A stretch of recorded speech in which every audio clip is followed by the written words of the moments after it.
자, 우리 에베네셀의 하나님 같은 말씀을 가지고 우리 친구가 말씀을 나누기를 원합니다. 성경에 여러 신들이 있어요. 그러니까 하나님, 우리가 믿는 하나님 신이 있지만 하나님을 따르지 않는 다른 신들을 성경에서 뭐라고 그러죠? 우상이라고 합니다. 아이돌인데 우상 신들을 섬기는 내용들이 굉장히 적나라하게 등장합니다. 오늘 말씀에도 나오는데 우리가 좀 특별히 찾아볼 우상이 있는데 그 우상의 신이 바로 뭐냐면 다곤 신이라고 하는 신이 있어요. 보시면 자 보이시나요? 위는 사람인데 아래는 뭐예요? 물고기. 네, 물고기. 그래서 이나라 반인반수라고 이렇게 표현을 해요. 이 다곤 신이 나타나게 된 배경 잠깐 설명드리면 우리가 잘 아는 바알신 아마 들어봤을 거예요. 바알신은 태양신이라고 그러죠. 그래서 옛날 농경시대 사회에 지금처럼 뭐 전기가 있고 자동차가 있고 그런 시대가 아니었어요.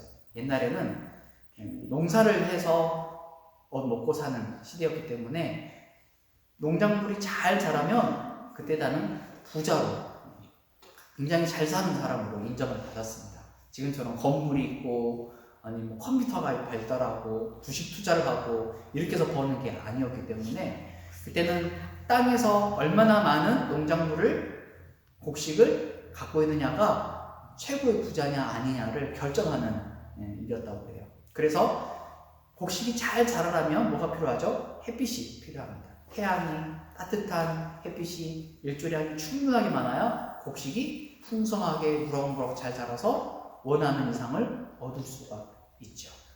그래서 옛날에 성경에 나와 있던 이 고대 사람들은 이 태양신을 숭배했어요. 그래서 바알신이라고 이렇게 부르는데 이 태양신의 아버지가 있대요. 그러니까 바알신은 아들이고 이 바알의 아빠가 누구냐면 오늘 우리가 여기 보이는 다곤입니다. 그러니까 바알신이 생기기 전부터 이 다곤신이 오래전부터 존재했다라고 얘기하고 있어요. 고대 근동에는 메소포타미아라는 이 문명, 어떤 하나님 말했던 가나안 땅 말하는 곳인데 그 가나안 땅에서 이 우상을 섬겼던 사람들이 제일 먼저 태초에 만들었던 신들의 이름이 바로 이 다곤신에서 출발했다라고 그래요. 그래서 이 다곤신은 물속에서 사람들이 물길을 잘 만들어서 곡식이 잘 자랄 수 있도록 만들고자 해서 이 다곤신을 섬겼다고 해요. 그리고 보면 이 다곤 제사장이 있는데 그 당시 실제로 벽화나 이런 유적들이 발견됐는데 보면 여기가 다곤을 위해서 제사를 드리는 제사장이 입는 모습을 형상화한 거예요. 보면 무엇을 입고 있나요? 물고기 옷을 입고 있죠.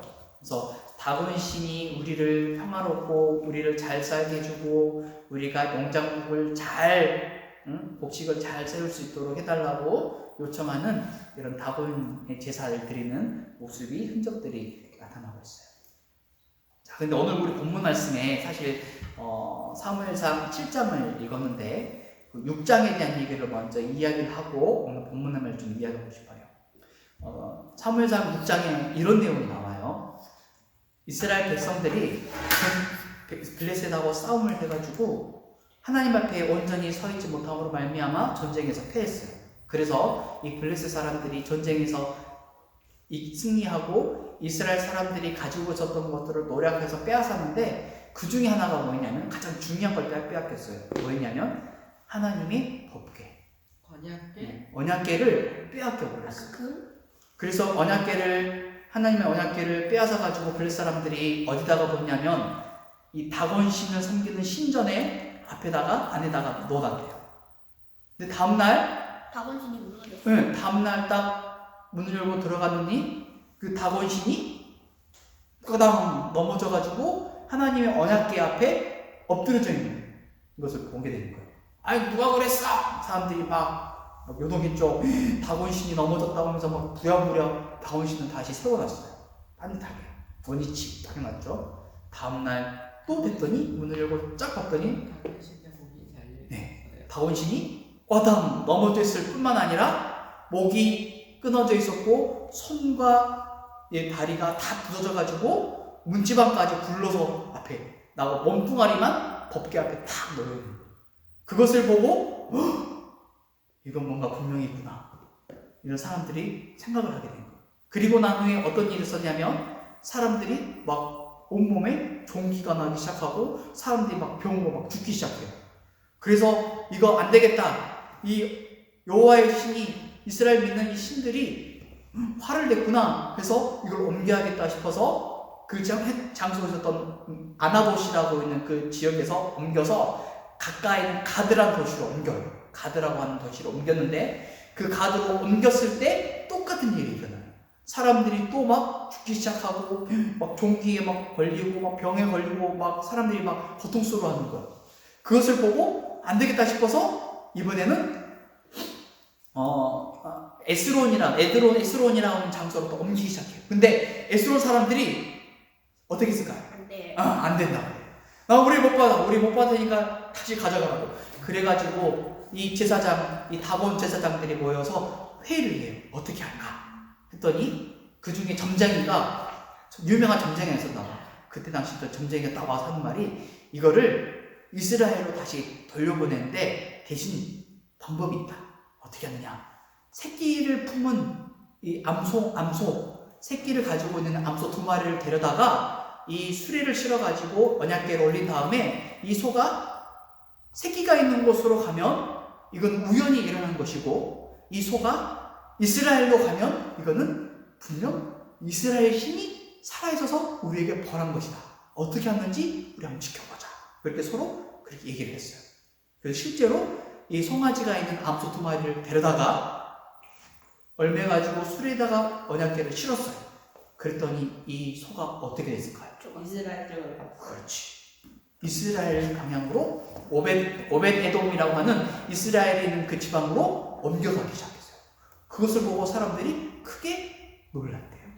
자, 이 일이 있고 난 다음에 이스라엘 백성들이 하나님의 언약궤가 온 것을 보고 기뻐했을까 슬퍼했을까? 기뻤어요. 당연히 기뻐했겠죠.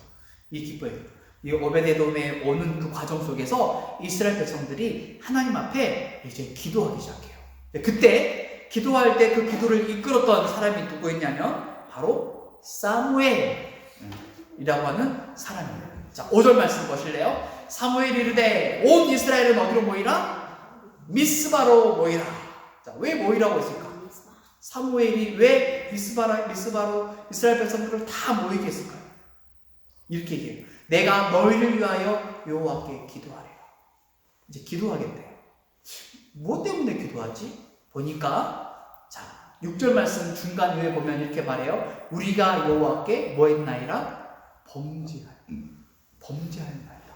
도대체 무슨 죄를 졌길래 사무엘이 이스라엘 백성들을 모이고 회개 기도를 요청했을까요? 그것은 바로 아까 말했던 이 다곤신, 바알신, 하나님을 섬기지 않는 다른 우상들을 섬기고 있었던 이스라엘 백성들을 하나님께서 진노하셨던 거예요. 사실 그 우상 숭배했던 이유 때문에 블레셋과 전쟁에서 실패했고, 그리고 하나님의 법까지 빼앗기는 일들이 있었던 거예요. 근데 하나님께서 다시 언약궤를 다시 되찾아오는 장면에 여러분 생각해 보세요. 범죄 하나님 앞에 예배 드리지도 않은 상황에서 하나님 언약궤가 또 오면 또다시 어떻게 되겠어요? 이스라엘 백성들은 죄를 또 짓겠지. 하나님은 뭘 원하실까? 우리가 죄를 지었고 우리가 잘못을 하고 우리가 분명히 실수할 수도 있어요. 길 가다 넘어질 수도 있어요. 그럴 때 우리가 해야 할 일이 있어요. 우리 친구들이 해야 할 일이 있어요. 잘못을 하면 어떻게 될까? 용서를 빌어야. 그렇지. 잘못을 하면 잘못했어요라고 용서를 구하는 거지. 여러분, 어떤 사람이 제일 악한 사람인지 아세요? 악한 사람. 마음이 악한 사람. 물론 히틀러 악하지. 어떤 사람이 악한 사람이라고 할까? 깡패.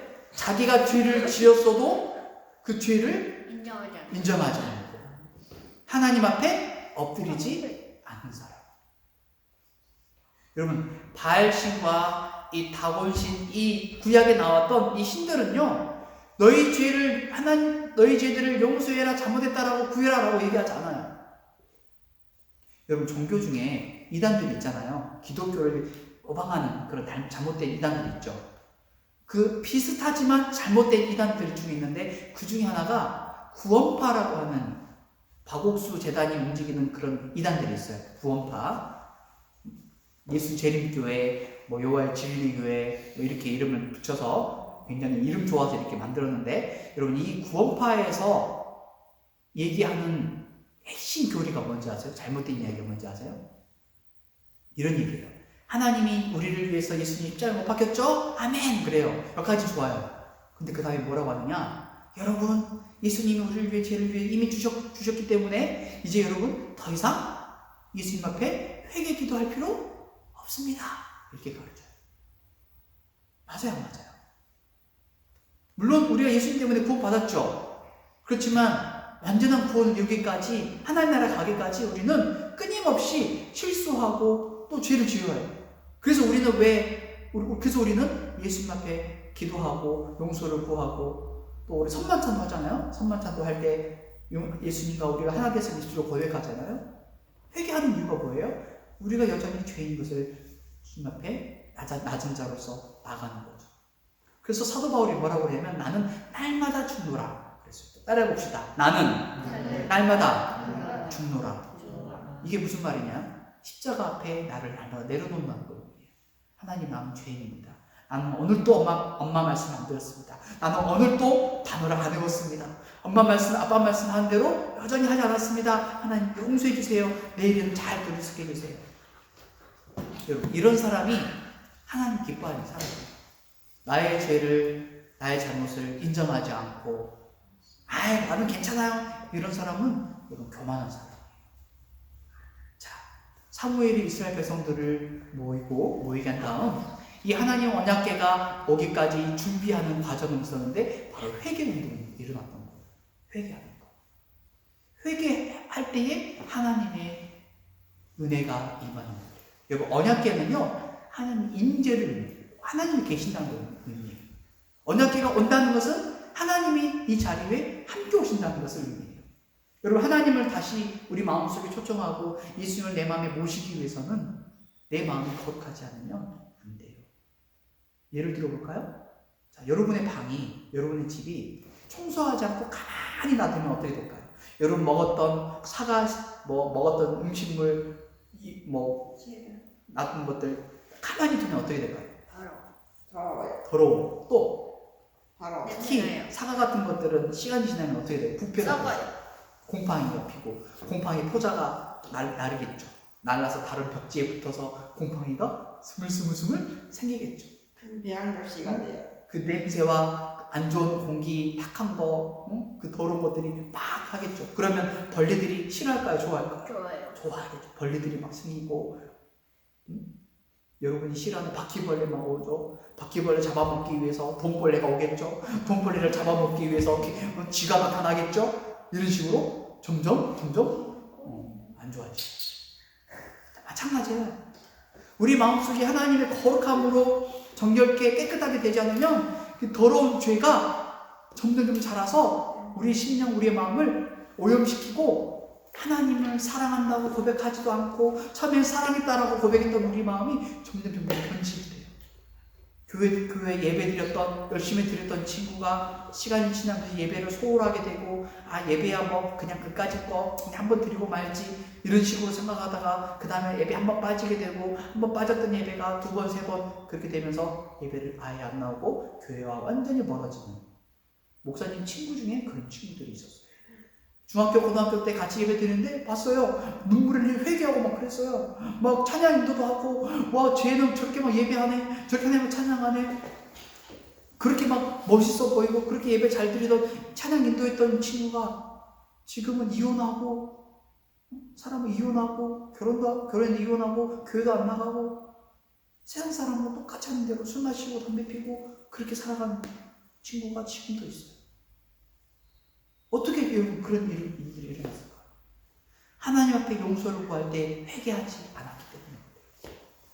자, 7절 말씀 보실까요? 이스라엘 자손이 미스바에 모였다 함을 블레셋 사람들이 듣고 그들이 방백들이 이스라엘을 치러 올라온지라. 여러분, 이제 급한 일이 생겼어요. 하나님 용서해 주세요라고 회개 기도하는 과정 가운데 갑자기 어떤 일이 일어났나요?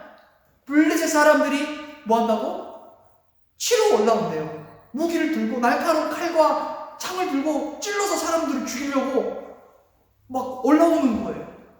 여러분, 회개 기도하기 시작하면 사탄과 어둠의 마귀의 권세가 가만히 있을 것 같아요?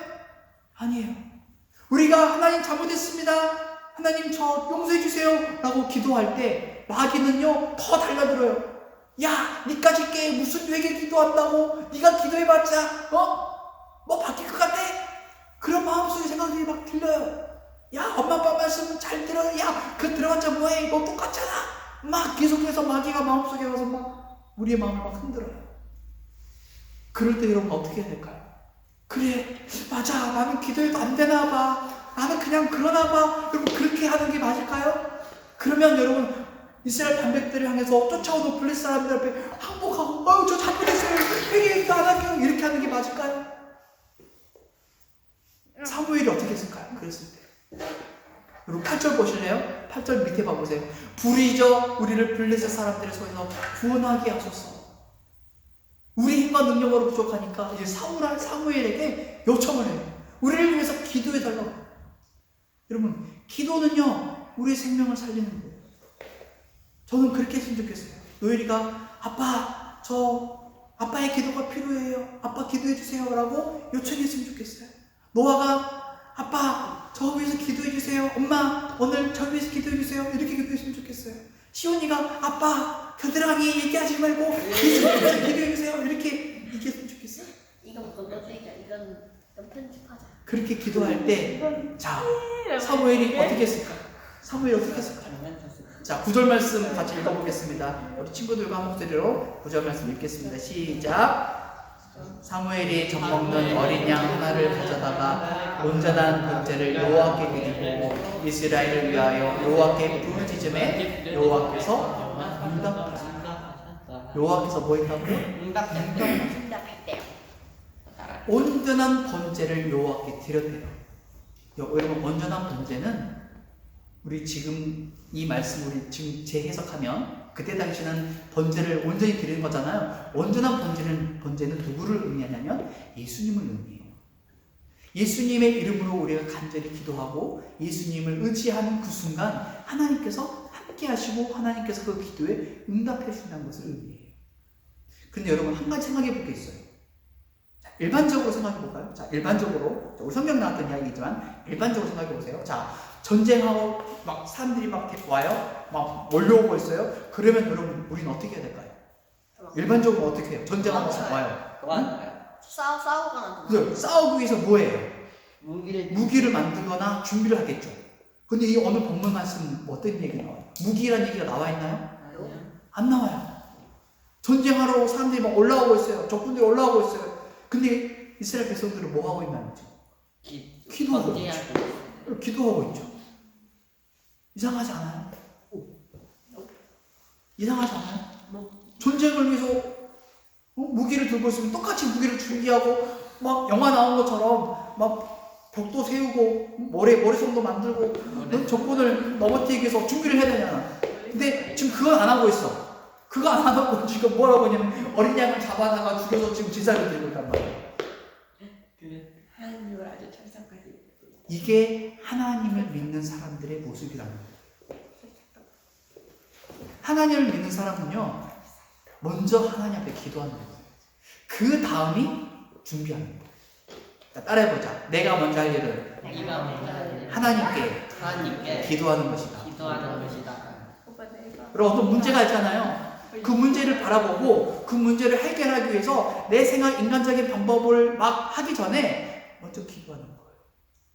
자, 기도했더니 어떤 일이 일어나는지 보실까요? 자, 11절 말씀, 10절, 11절 말씀 보면, 자, 10절 말씀 중간에 보시면 이렇게 얘기해요. 가까이 오매, 그 적군들이 오는 거죠. 그날에 여호와께서 블레셋 사람들에게 뭐를 바라요? 큰 우레를 바라여 그들을 어지럽게 하여.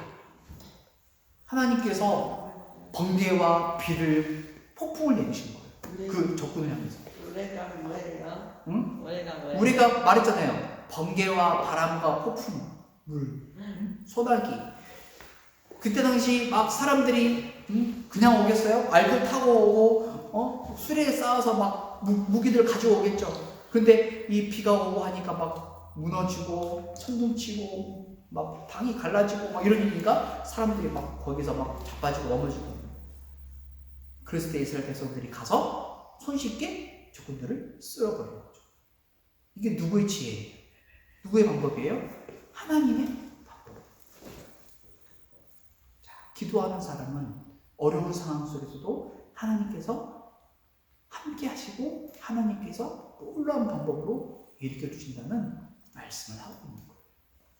그래서 12절 말씀에 이렇게 얘기해요. 사무엘이 돌을 취하여 미스바와 센 사이에 세우고 여호와께서 여기까지 우리를 뭐한다? 도우셨다.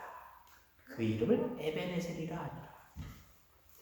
잘못했을 때 하나님 앞에 용서를 구하고 하나님 도와주세요 간절히 기도했을 때 하나님의 역사가 나타나더라. 하나님이 함께 하셨구나. 에베네셀이라. 지금까지 우리를 지키시고 지금까지 우리를 도우시는 하나님. 그 사랑의 하나님, 우리를 붙드시는 하나님이 이곳에 계신다는 거예요. 우리 친구들 오늘 예배 드릴 때 마음속에 에베네셀의 그 하나님을 마음속에 모셨으면 좋겠어요. 목사님과 함께 오늘 예배 드린 우리 모두가 그 하나님 말씀 붙들고 살아갔으면 좋겠어요. 하나님은 하나님의 사람들을 가만 내버려 두지 않아요. 하나님 우리를 사랑하시는 방법이 있어요. 그게 뭘까요?